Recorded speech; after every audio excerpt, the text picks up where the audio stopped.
Thank you for the opportunity to share the Overseas Fellow perspective. For nearly 23 months, I lived in Almaty, Kazakhstan, breathing the culture and supporting science in 5 countries that were part of the Soviet Union. I also breathed the air pollution, by the way. Collectively, these countries compose Central Asia. Neighbors include Russia, China, Afghanistan, Iran, and the Caspian Sea. For size reference, Kazakhstan is the 9th largest country in the world as measured by land mass. Russian, food, Soviet architecture, and well-trained but aging scientific and engineering expertise unite the 5 countries. Fresh vegetables and bread at bazaars, aging vehicles and maintenance trucks, and strange towers extend from Astana to Tashkent. Customs and religious practices vary across the region. Rural areas adhere strongly to Muslim principles, while some urban centers contain sizable Catholic populations. Handicraft, music, and dance differ substantially. My daily commute to USAID Central Asia on foot or via bicycle included horse statues, Soviet-made Lada vehicles stuffed with Christmas trees, classic high-rise architecture with air conditioners, temporary art installations, and the modern yet incredibly Soviet metro, each with a different themed stop, including the cosmonaut stop. Before visualizing science policy, I want to provide a sense of life outside of work.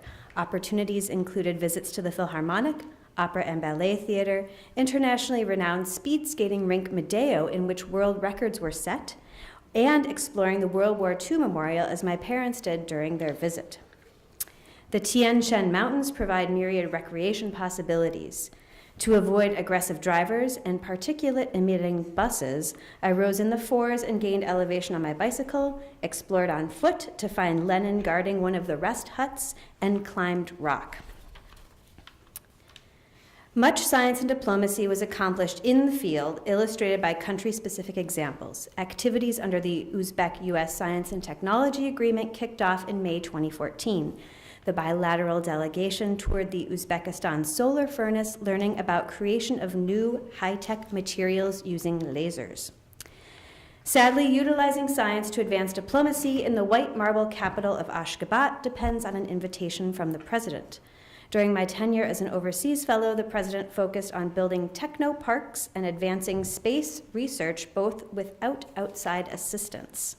Water is a major source of tension in the region. Creating small basin councils on each side of an international border leads to positive collaborative water management decisions.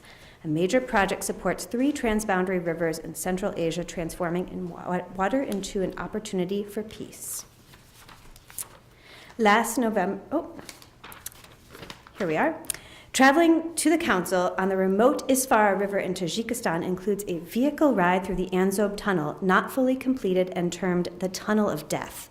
Transportation challenges such as meter-deep standing water and stalled vehicles often delay transport of goods and services across the country. Last November, the National Academy of Sciences celebrated its 60th anniversary. I spoke at the event, underscoring the importance of training the next generation of scientists, engaging women at all levels of research and management, and participating in international collaborations. In addition to addressing the 400 scientists and engineers in a packed auditorium, I held a proposal writing workshop for researchers interested in collaborating with U.S. colleagues through the USAID peer program. One attendee successfully received a grant. I traveled to Astana, the futuristic new capital of Kazakhstan, for the climate change mitigation program focused on energy efficiency. More impressive than the researchers and donors in attendance was the celebratory dinner, complete with bishbarmak, the national dish of Kazakhstan that features horse meat sausages. I hosted a delegation from the United States Forest Service and assisted with their Central Asia engagement strategy. We toured national park tree nurseries, land conservation sites, and an elk range that contributes to economic growth. Blood is packaged to boost virility and iron stores in humans and sold at the market. I also assisted USAID Afghanistan on water. Recently, I helped the embassy host a training for scientists and engineers applying to the peer program. Nearly 35 researchers participated. We also held a reception for the 2 Afghan peer awardees, both of whom are women.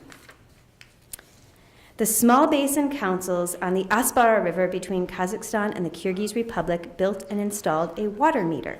The meter determines how much water each country uses for agriculture. Mission directors from both countries attended the ribbon-cutting ceremony, which received much local press coverage. About 100 people attended the installation ceremony and walked along the diversion canal to the main river. Local engineers proudly demonstrated the technology, which provides real-time water usage data to technicians on both sides of the river every 15 minutes.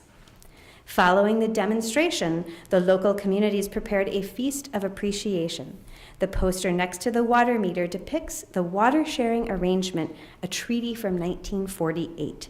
For 65 years, the treaty had not been enforced. My work also focused on teaching colleagues how to use science to address development challenges. This summer, I co-hosted and led an event for regional USAID staff and brought together 5 current and former AAAS Fellows. Such seminars extend the impact of overseas fellows beyond our 2-year tenure.